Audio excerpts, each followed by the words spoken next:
Good morning. चलो आज एक कहानी सुनाती हूँ मैं आप लोगों को। बहुत ही इंटरेस्टिंग है और सोचने वाली भी है। गरुड़ पुराण की ये एक कथा गरुड़ पुराण में से ही आपने सुना भी होगा। एक बार यमराज जी तोते को देख के हंस पड़े। तोता डाली पे बैठा हुआ था। अब तोते के दिमाग में खटका आ गया कि भाई मुझे देख के यमराज जी हंस के गए हैं, तो कुछ न कुछ तो बात है। तो यमराज जी क्या करते हैं, यमराज जी तो चले जाते हैं। अब तोते को बेचारे को टेंशन हो जाती है। अब तोता बेचारा सोच में पड़ जाता है, अब क्या करें। तोते के दोस्त होते हैं गरुड़, और गरुड़ आपको पता है भगवान के वाहन है।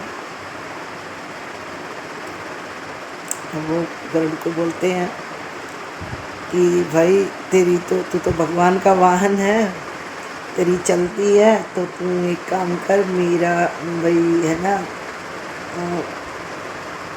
भगवान से सिफारिश लगा कि तोता मेरे को देख के मुझे देख के यमराज जी हंसे हैं, तो भाई तुम कुछ ऐसा करो जिससे मेरा प्राण बच जाए और यमराज जी मेरे प्राण बख्श दे। तो तोता यमराज जी से बोलता है, यमराज जी उसका सुनता है, फिर कहता है तू चिंता क्यों करता है, मैं इतनी छोटी सी बात है, भगवान को बोलने की क्या ज़रूरत है। मैं ऐसा करता हूँ भाई, जाकर और मैं यमराज से ही बात करता हूँ, क्योंकि गरुड़ यमराज के भाई थे, तो उनसे ही जाकर बात करते हैं। तो पहला ऐसा कर, तू मेरी पीठ पे बैठ। अब पीठ पे बिठा के गरुड़ जी क्या करते हैं, हम तोते को 7 समंदर पार एक गुफा के अंदर छोड़ देते हैं कि तू यहाँ पे सुरक्षित रहेगा, तू यहाँ बैठ जब तक मैं यमराज जी से बात करके आता हूँ। अब यमराज के पास पहुँचता है भाई अपना गरुड़ महाराज, और गरुड़ तो भगवान के वाहन थे, तो सब खड़े हो जाते हैं। गरुड़ को देखते ही सब उसको नमन करते हैं।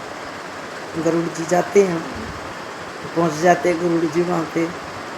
तो गुरु जी से वो उससे बोला, भाई ऐसा है, तो कई दिन हुए जब तोते को देख के हंस रहे थे। बोला वो तोता मेरा दोस्त है, और भाई उसके अगर तू कोई योजना बना रहा है उसके लिए, तो तू ऐसा कर, उस योजना को मतलब विफल कर दे, वो मेरा दोस्त है। बोला हाँ, मैं उसको देख कर यूँ हंस रहा था कि इसकी मौत लिखी है एक गुफा में बिल्ली के खाने से, 7 समंदर पार। और ये सोच रहा था कि ये 7 समंदर पार जाएगा कैसे। तो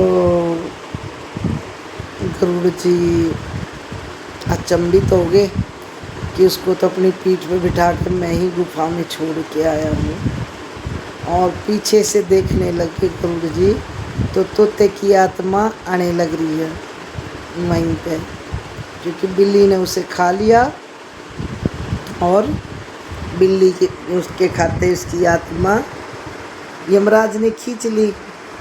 तो कहते हैं ना, जिसकी मौत जहाँ लिखी है वो वहाँ पे पहुँच ही जाएगा। तो अहंकार करना किस चीज़ का, लोग अहंकार में इतना भरे हुए हैं कि पूछो मत। अब कल किसी ने इतना बड़ा अहंकार की बात की, 3-4 दिन से बड़े अहंकार की बातें हो रही हैं, विनाश काले विपरीत बुद्धि। तो जब भी कहते ना कि गीदड़ की मौत आती है, तो वो गांव की तरफ भागता है, शहर की तरफ भागता है, और जब इंसान के दिन पूरे हो जाते हैं तो वो अहंकारी हो जाता है, उसके अंदर अहंकार भरा जाता है, वो अहंकार की बातें करनी शुरू कर देता है। तो तोते के साथ जो हुआ वही अब उस इंसान के साथ होना होना है जो औरतों को गाड़ी बोलता है।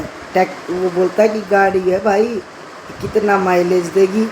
तो अब वो यमराज का मतलब अगला तोते तोते के बाद अब अगला शिकार वो इंसान है जो औरतों को गाड़ी बोलता है। ये चैलेंज है, यमराज जी का ये संदेश है जो अब मेरे थ्रू यमराज जी ने उसको पहुँचाया है। तो भाई विनाश काले विपरीत बुद्धि, रेडी हो जा तू भेड़ बकरी चराने वाले, बहुत जल्दी तेरा अंत शुरू हो गया है। जब कहते हैं ना जिसका अंत शुरू होता है, शुरुआत यहीं से होती है। उसको घमंड, अहंकार और उसको अपने आप पे ये हो जाता है। ये शरीर ना 5 तत्व का शरीर है, ये दिया किसने हमें? भगवान ने। और छीनेगा कौन? वही। और छीनता कब है? जब इंसान सामने वाले इंसान को अपने शरीर पे घमंड हो जाए, जिसको अपने मतलब सुंदरता पे, अपने शरीर को वो बार बार जब इंसान अपने शरीर को ना आईने में देखना शुरू कर देता था, समझ लो तुम्हारा पतन वहीं से शुरू हो जाता है। जो इंसान इंसानों को इंसान नहीं समझता, जो इंसान किसी और की भावनाओं को खेल समझता है, जो इंसान दूसरों के साथ मतलब दिमाग से खेलता है, उसकी मौत भी उसको पता है बहुत भयानक मौत मिलती है। मौत बाद में मिलती है, पहले उसको भगवान तड़फाता है। और औरत एक मैं बताती हूँ, औरत माँ का रूप है। औरत किसे तो जन्म लेने के लिए भगवान ने खुद औरत से जन्म लेने के लिए यशोदा मैया को माँ बनाया। और केकई से एक वो करवाया। केकई से क्यों करवाया? क्योंकि केकई से इसलिए करवाया कि उद्धार होना था राक्षसों का, राक्षस प्रवृत्ति का उद्धार करवाना था केकई माँ के से। और वही केकई माँ आगे जाके जानकी बनी, क्योंकि श्राप से कोई नहीं बचा है। और औरत के श्राप से तो कभी कोई बच ही नहीं सकता। एक औरत के श्राप से, एक औरत ने श्राप राम को दिया था, राम के बाप को दिया था। किसने? उसकी सगी बहन ने, दशरथ की सगी बहन ने दिया था कि जा तू भी अपनी औलाद के गम में मरेगा। ऐसे ही जैसे तड़प तड़प के मैं श्रवण की माँ ने दिया था। श्रवण का नाम तो सभी जानते होंगे, श्रवण कुमार। कहते श्रवण जैसा बाप नहीं, कहते ना राम जैसा, कहते ना कि कौशल्या जैसी माता नहीं और श्रवण जैसा बेटा नहीं। तो श्रवण जो है ना, उसकी मौत हुई थी दशरथ की वजह से, तीर से। और फिर जब उन्होंने श्राप दिया था कि तू भी अपने बेटे के योग में जाके ऐसे ही मरेगा, तो ऐसे ही राम जी के उसमें मरे दशरथ। और दोनों ने उन्होंने प्राण त्याग दिए थे। उसकी माँ ने, श्रवण कुमार के माँ बाप ने बेटे का जब मौत का वो सुना, तो ऐसे ही अब अहंकार हो रहा है किसी एक और इंसान को जो औरतों को गाड़ी बोलता है। कहता है मेरे, जब भाई तू किसी की लाइफ में आया तो तब तुझे नहीं पता था, तो तेरे को सब पता था, तब तो घुसा पैसे के लिए, यूज किया, सब कुछ किया, ठीक है। और अब तेरा अहंकार इतना है तो मेरा शरीर ये बना लिया, मुझे भगवान पता नहीं कहाँ से। जब कहते ना बकरे की जब बकरे की मौत आती है ना, तो उसको खिलाया जाता पेट भर भर के। आपको पता है ना, जब कसाई बकरे को काटता ना, तो पहले उसको पेट भर भर के खिलाता है, उसको मोटा ताज़ा करता है, ठीक है। तो वही वैसे ही भगवान तुझे खिला रहा है, क्योंकि बहुत जल्दी तेरा भी कांड होने वाला है। तो सुन ले, तेरा कांड अभी जल्दी, बहुत जल्दी, क्योंकि तेरे अंदर इतना अहंकार है ना, बहुत जल्दी तेरा कांड होने वाला है।